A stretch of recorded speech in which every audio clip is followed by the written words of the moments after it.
You're very welcome back to the programme, and our Monday focus today is on stammering, and we've got two guests in studio with us today. We've got Sam Anderson from Rathmullen. Good morning, Sam. Thanks so much for joining us. Hey, Greg. How's things? Good, and it's great to have you in. And also Shannen McGuire from Letterkenny, who's a primary coach on the Maguire Program. Good morning to you, Shannen. Good morning, Greg. Thanks so much for calling in. I'll start with you, Sam. You're challenged with a stammer. That's the correct terminology that's used, isn't it? Yes, so how has this developed or emerged in your life? Was it from a very young age, or? Well, Greg, I have always had a stammer. And I think through primary and especially into secondary school is where it really kicked in. And that's where the whole physical and psychological fear of it really kicked in, where you were holding back so often. And are there certain situations where your stammer might be worse or less, or is it consistent with you, Sam? Comes and goes. It depends on the situation in general. So this is kind of a stressful situation here because you're not on the radio. Would this make it a little bit more difficult for you, or do you have the tools now that you can cope in more stressful situations? I have the tools, but this is still quite a nerve-wracking situation. But I'm also quite confident also. Brilliant. Okay.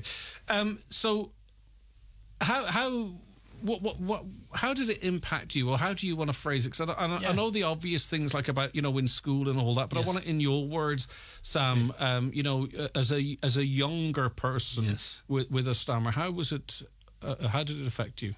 Socially, big time. You really held back from. You couldn't really be you. You're okay around your family and friends and close friends.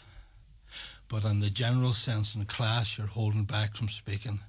You aren't speaking out. You aren't ordering food. You're getting your family and friends to order the food for you and to order drinks, and even speaking on the phone was a big no-no. If my house phone rang, I would always get my parents to answer it. I would always text rather than call. Just the small things that people who don't have a stammer don't think about. And it's more the psychological aspect of it that really kicks in, that the people can't see. It's the fear, the nerves, the anxiety, the holding back, the overthinking. It's just everything. Is it physically draining as well as emotionally draining? Yes. Well, more emotionally, more so. You can see there's two different types of stammers. There's covert and there's overt.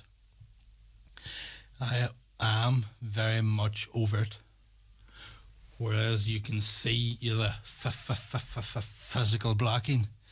You can see the stammering. You can see the effect that it has, but you can't see the psychological impact that it has.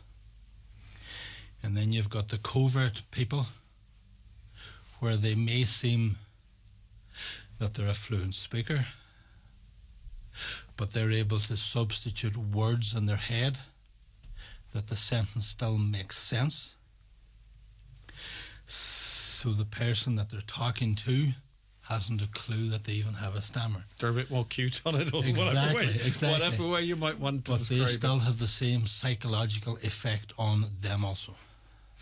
And I'll come back to you because you've benefited from the Maguire Program, yes. And I'm kind of interested as to when that kicked into you, Shannen. Yeah. But the Maguire Program is something we've been talking about for quite some time, but really being properly established as a program and its effects being proven, it's relatively recent, is it?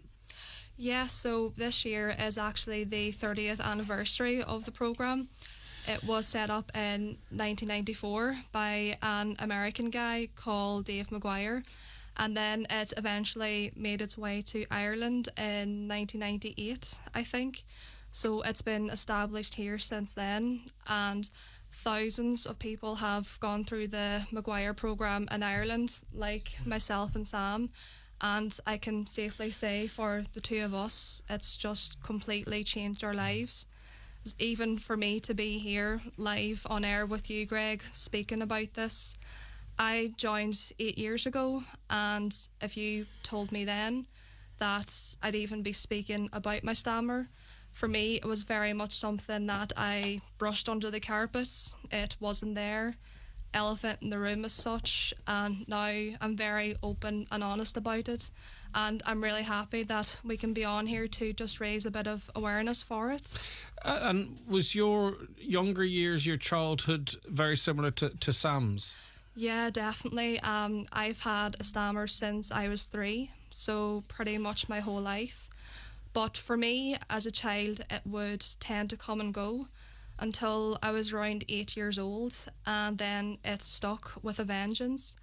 And I noticed that I was, like Sam said, just different to other people, and made me very self-conscious, so I didn't really want to speak to people. I was very lucky in school. I had a great group of friends that I stuck to. I would get them to maybe ask a question in class for me rather than me having to put up my hand. Like Sam, if I was out for food, I would get them to just find order little ways to...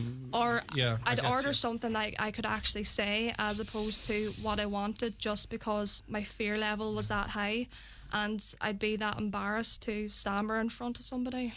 And sorry, go ahead, Sam. Yeah. Different tricks to help you cope, to help you speak.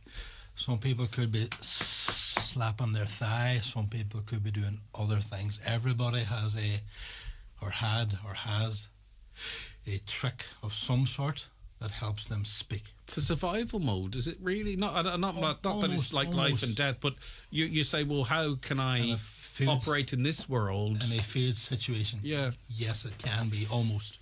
And Sam, in terms of the Maguire Program, and it's really and these are two perfect examples as to why people listening should engage. Are you consciously, actively employing that program as we speak now, or after you've done it for a while, is it sort of on autopilot, or what way is it for you at the moment? Both. If you've got a feared situation like here coming up, or a challenging situation, then you really practice it.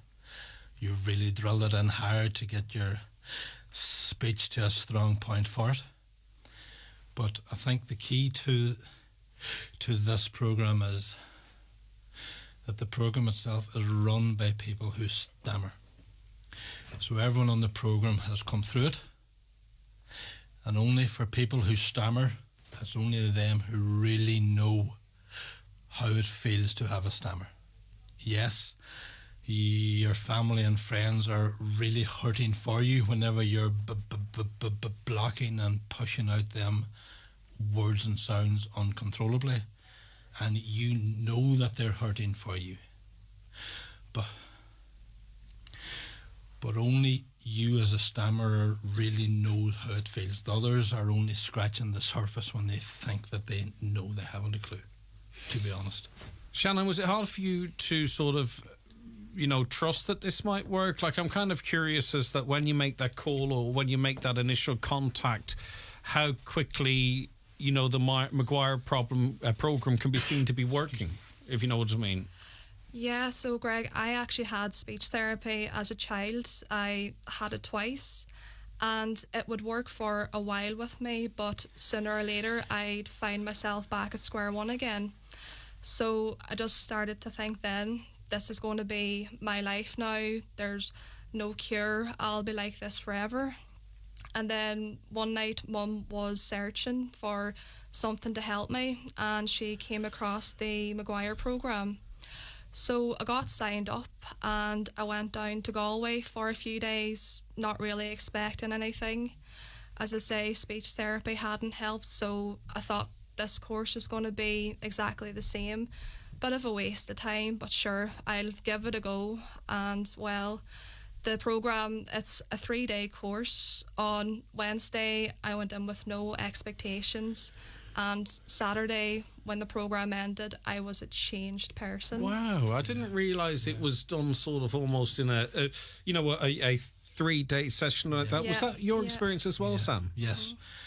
I actually found out about the programme whenever I was 16 from a secondary school teacher, Dan McCarthy. And he asked me to stay behind after class one day, and well, to be honest, Greg, I thought that I had actually did something wrong. Yes. But it turns out that Dan was a customer of Joe O'Donnell. And Joe ran a butcher shop in the town, and Joe had a very severe stammer. Joe joined the programme in 98, I think it was. 99. Sorry. 99, I think. 1999. So Dan seen the Joe before the programme and the Joe after. So Dan got in touch with my parents. I hadn't a clue. So I asked for their okay to speak to myself about it. So he kept me back after class and explained everything to me. So I went home, spoke to my parents. We got in touch with Joe. They had an open evening here in a hotel in the town shortly after. So I went along to that and I signed up. I joined in May 2001 in the Ashland Hotel in Dublin. And ever since I have not looked back. Now, it's important to state that this isn't a cure. This is not a cure. This gives you the tools and teaches you new breathing ways on how to overcome. But we're three of us sitting here having, perfectly, I don't use the word normal, but you know what I mean. How else do you describe it? Yes. Without the Maguire program, this simply wouldn't be happening. Not Absolutely a chance. not. No. So not I mean, it is not a it's chance. pretty significant, isn't it? The change in such a short space of time, as Shannen says, you join the program on the Wednesday evening. It properly kicks in the Thursday morning, and by the Saturday afternoon when you're going home, or the Saturday evening, you really are a changed person. So do you think the greatest challenge really is getting the information out there, that people know this is here? Shannen, I have some contacts here. Is there spaces available? Or like you mentioned Joe, I have his number here, and there's an email address, www.stammering.ie, or the email address is joe@maguireprogram.com. Shannen, can people make contact and try and enroll the young people in this? Is that how it works? Yeah, of course. And we have a website as well. It's just called McGuireProgram.com. So if you Google that, you can click in. The Maguire Program is worldwide, and you can click into the Irish section. You can read a bit about different members, and there's also contact information there for Joe. And I'm actually instructing my very first course for the Maguire Program next month. It's on from the 21st to the 24th of February down in the Salt Hill Hotel in Galway. So if you're listening out there and maybe you have a stutter, or maybe family member who has a stutter, please get in touch with us. Joe's information is there, so make contact. You don't have to sit there and suffer in silence. There is help out there. Sam, and as I say, it's not a silver bullet. It requires work, and it's not a cure-all. No. But there is something there that has been proven to help, and that's significant. I think the key to the success of this program is the after support. You've got coaches like myself and Shannen. We're on a phone list, and we're there to help everyone. I'd say you've got your Irish phone list, and you've also got your international phone list. So it's, as Shannen said, it is a worldwide thing. Wow. We're there. Whenever you join up, you're given your own coach. Every student's got their own coach, and that coach is their new best friend. Okay, well, Sam, I beg your pardon, Sam. I didn't mean to cut across you, but we're right out of time. No problem. Sam Anderson from Rathmullen, it's been wonderful speaking to you, and Shannon McEwen from Letterkenny, a primary coach now as well on the Maguire Program. Both of you, thank you very much indeed.